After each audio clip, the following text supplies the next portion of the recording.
Hi friends, welcome to Srivarsha వంటలు. ఈరోజు మనం దహి షిమ్లా మిర్చి కర్రీ ఎలా చేయాలో చూద్దాం. ఇది చపాతీకైనా రైస్కైనా చాలా రుచిగా ఉంటుంది. మీరు కూడా ఒకసారి ట్రై చేసి చూడండి. ముందుగా వేయించిన పల్లీలను మెత్తగా కాకుండా ఇలా కచ్చా పచ్చగా దంచుకోవాలి.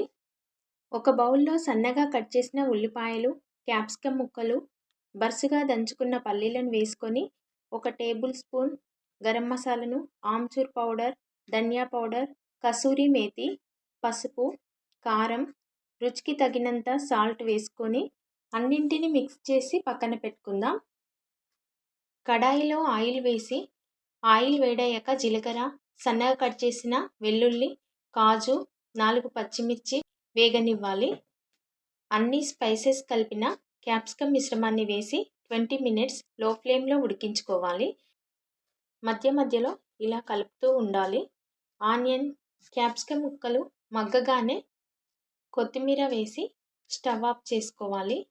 కర్రీ వేడి చల్లారిన తర్వాత ఇలా పెరుగు వేసుకొని మొత్తం మిక్స్ చేయాలి.